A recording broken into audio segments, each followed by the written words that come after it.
taxul Amadou Ba bi nekkoon premier ministre attaqué suñu justice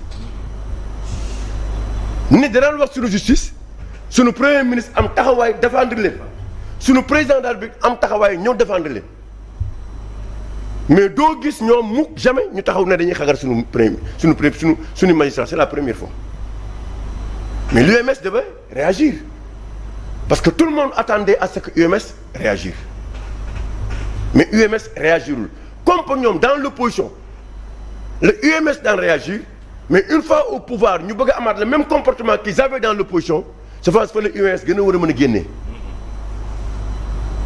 parce que ci opposition amul lu mu yàqul suñu justice ak suñuy magistrat ñu jàppee ko opposant mais nag mes chers magistrats si aujourd'hui nag une fois au pouvoir mi ngi mën a taxaw mi ngi taxawaat comportement ba mu amoon mu amaat ko quel doit être le comportement de nos magistrats mais aussi est-ce que tey Ousmane Sonko dans ses propos ku ko topp réew mi dina am jàmm parce que parfois aussi bien que UMS dafa waroon wax mais Adama yenn saa yi tu es obligé nga bañ ko tontu au nom de l'intérêt du pays au nom de la stabilité du pays parce que bu ñu tourné chaque jour di ko tontu non jàmm du am te chaque jour dañuy wax rek donc moom li mu wax bëreendoo wax na ba wax ci président de la république wax na ba wax ci ñi nga xamante ni ne démb ak barki démb àndoon nañ ak nguuru Macky Sall génn fa ñëw topp leen. waaw na ko nit ñi bi ñu waxee seen xel dem na ci Mimi Touré. nit ñi bi ñu waxee seen xel dem na ci directeur de cabinet du président de la République. Tout à fait.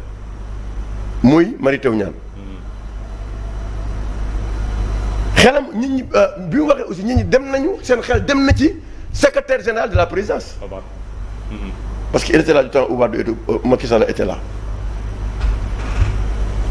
donc ñooñu pour moom ñooñu amuñu droit am responsabilité mais kooku il s'adresse à qui indirectement parce que ñooñu kan moo leen fal. c'est le président c'est le président bien sûr. ñooñu xëy ñëw foofu. tout à fait. dañ leen indi foofu. nga indi rapprochement bu mu demee Chine ne man su ma nekkoon président li yëpp dañu am qu'est-ce qu'il prépare dans tout ça pourquoi ce discours man su ma nekkoon président man kenn mënu ma tere ma nekk président c'est dans le discours am na sens. ça veut dire que je me prépare demain à être président parce que nous aussi nous réfléchissons te dañuy joxe tamit suñu xalaat ci réew mi loolu di nga ci mën a jàngat mooy quel que soit alpha sànq bi wax na ko c'est la cassure du tandem. oui mais ça est-ce que tamit. te attends ça existe que. non parce que doon ngeen ko fi wax président de la République génn tuddee. yaay Ousmane Sonko doom. non ma ne yooyu. c'est des choses yoo xamante ne non dama lay benn affaire ñun dañuy wax ci. oui mais bon dama ne man tey. ma ne xam nga. fii ci réew mi xam naa ne seen TV moom dina fay droit d'auteur Ousmane Sonko parce que suba ba ngoon Ousmane Sonko rek la ñuy tudd fii ci télé non c'est pas le premier ministre loolu yàgg na Ousmane Sonko mais il faut c'est factuel mais gannaaw boobu léegi yaa ngi wax de soit factuel nag gannaaw nag yaa ngi extrapolé di wax Jibril Ousmane c'est exceptionnel il faut ñu wax ci moom Jibril ku jiite nag moom wax dëgg bu ñu extrapolé tu as été ici à Sen TV oui mais regarde Jibril loolu c'est pas tu as été ici quand même ne pour ça c'est son analyse da nga koy bàyyi mu wax mais que on parle de Ousmane Sonko c'est tout à fait normal hein. voilà ku toog ci télé nga xam nooy waxee nag parce que si vous dañ doon toog di wax ci Macky donc ça vraiment il faut pas le dire. c'est un peu malheureux. Allez-y. donc li ñuy njort di sentir mooy cette cassure du tandem te mës naa chaque jour ma toog fi ci télé bi ma ne nen ne moi j'ai des problèmes ñun président la ñu war a fal ambassadeur sax da koy wax.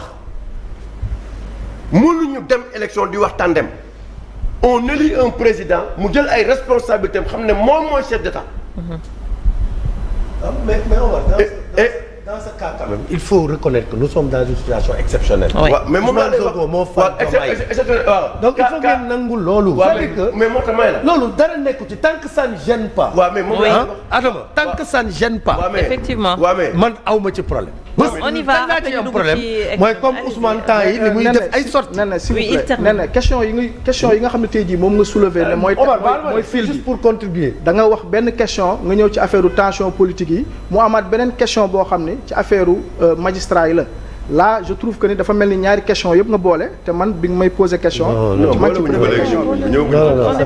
donc parce que économie bi troisième point bi la. non ñëwaguñu si kii bi ñëwaguñu si c'est bien de le rappeler. bu fekkee dañuy boole rek man am naa yeneen fee yoo xam ne.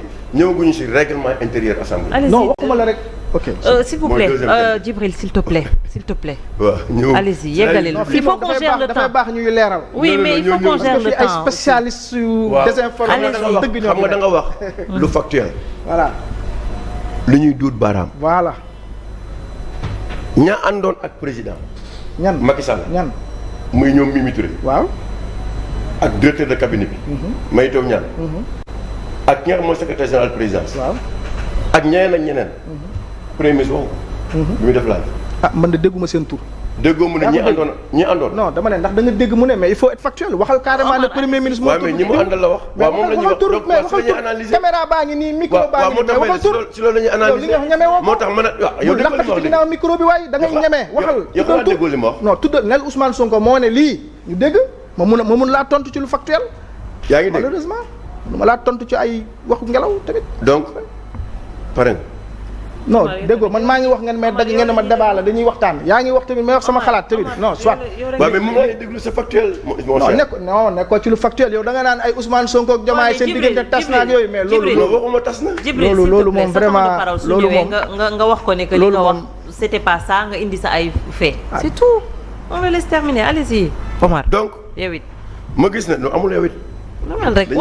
dañuy noppi waaye bu ñu pare non amul yow it dañuy noppi parce que bëgguñu quand même di wax parce que nee na réew mi moo toll fu xamante ni ne il faut que quand même on ne s'amuse pas. waaw faw c'est-à-dire réew mi dafa toll fu xamante ni ne dañu war a bàyyi fo bi te nekk ci lu xamante ni ne mooy jëmale réew mi kanam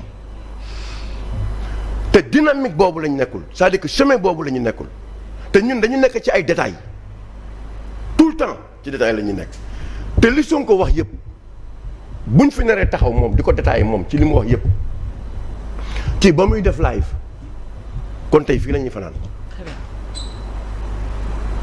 mais li ci ëppoon solo mooy lii tax tey warul mën a nekk candidat pour 2029. foofu la problème bi nekk parce que décision génn na ñëw na xamul na muy def wax na ba wax visitam Chine. ba tudd li nga xamante ne mooy les camions d'assemblage te camion d'assemblage yooyu muy wax Macky Sall négocié na ko kii wax na ko léegi en 2017 kii wax na ko léegi. mais nee na il faut ñu raffermir négocier ak signer du benn. il l'a wax ni wéeruwul fenn. il l'a signé amul fu ñu ko bind. il l'a signé.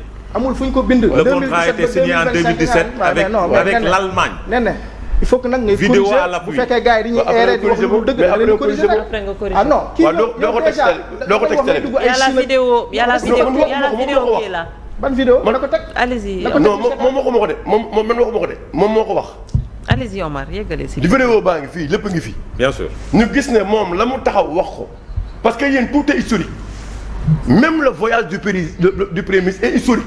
mais loolu kañ loolu leer na. waaw donc yéen du ñu leen ko bañal. yéen comme que yéen c'est historique waaw léegi arrêtez yéen nekk leen seen historique mais au moins tey bu ñu taxawee naan signé nañu ak Allemagne pour véritablement les camions d'assemblage les camions militaires. d'assemblage ñu koy defee fii Sénégal am na fi. am na sax assemblage yoo xamante ni Chine bii la jógee jaar Maroc ñëw fii mooy Synétruc les camions là Synétruc mi ngi fii ak Macky Sall à Diamniadio. il ne savait pas am na fii Synétruc camions yoo xamante ni d'assemblage bi fii avec les Marocains camionneurs yi nekk ci réew mi fii duñu wax loo xamante ni amul. rapidement Omar. donc ñu ñëw ci moom dañuy wax si lu bëri lu xamante ni. gannaaw ñëwal si sujet bi yow yaa ngi extrapolé carrément.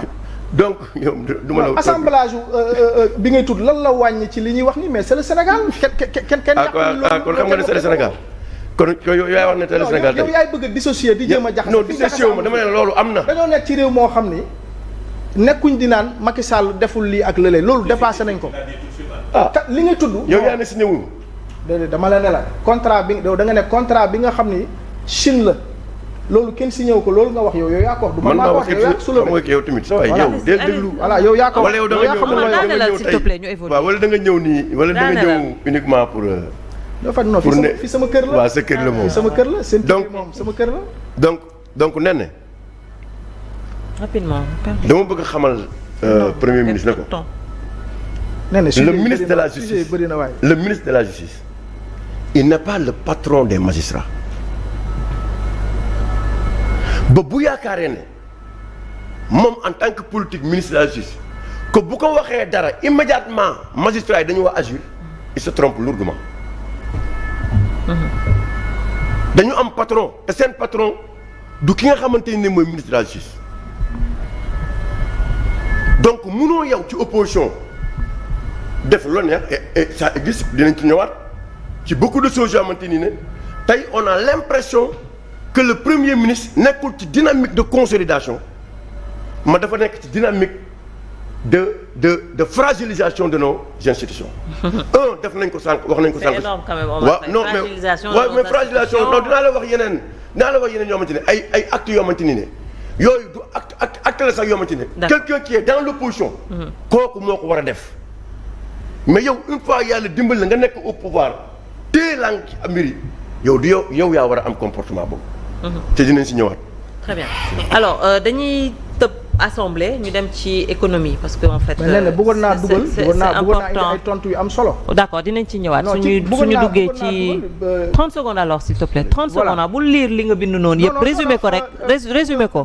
nee na il faut que ñu wax ne. malheureusement fii ci Sénégal. mais sooy lire day metti. taal bu yàlla taal du doomu aadama yi ñoo koy mën a fay ak seen wax. Ousmane Sonko li ko yàlla defal ku mu naqari bu yeboo nga naan ndox mu sedd.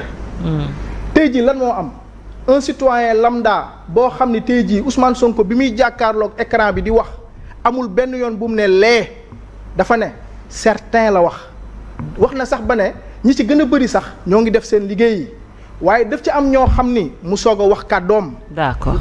deuxièmement. dañu waxante dëgg nag. bu fekkee nit da nga toog fii ne chroniqueur nga wala dañ la invité télé ngay wax la ngay wax da ngay tudd ay tur ñu mën a laa tontu de manière factuelle. d'accord mais booy wax naan di sous-entendre loolu nit yi duñ la mën a tontu ci lu factuel parce que ñun lu factuel moo ñu fi indi. wax sa xalaat indiwuñu fi. bu doon wax sa xalaat la rek heure bii maa ngi sama kër. très bien c'est très clair kon boobu.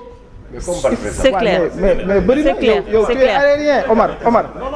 parce que Omar day suufeel débat bi ba pare. di ko yóbbu ci ay niveau yoo xam ne vraiment. d'accord c'est ras de terre quoi. venant de vous grand war nga dépasser li quand même. je voudrais tout comme lui aussi. grand malheureusement. s'il vous plaît. Des précisions c'est important et qui sont factuelles. En 2022 quand l'affaire Mame Mbaye Niang surgissait Ousmane Sonko n'était pas député à l'Assemblée nationale.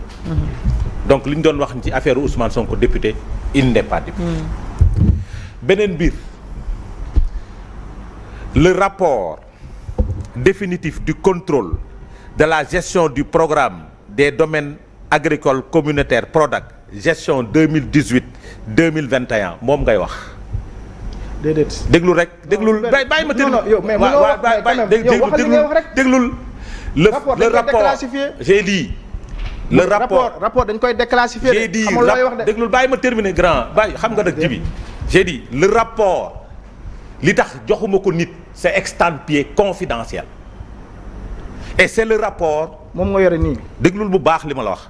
c'est le rapport définitif du contrôle de la gestion du PRODAC des domaines agricoles communautaires PRODAC gestion 2018-2021 mi ngi génn janvier 2024 moom la Mame Mbaye Niang doon wax rapport am na. c'est ce rapport-là. ka moo ko publier boobu. j'ai dit Cour des comptes. voilà.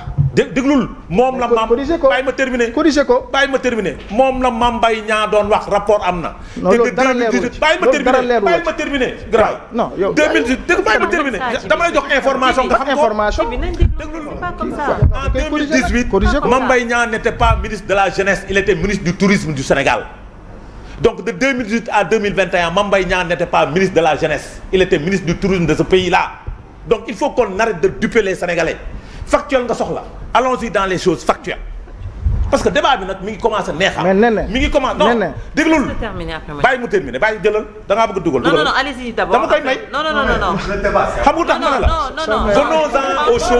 venons-en aux choses factuelles.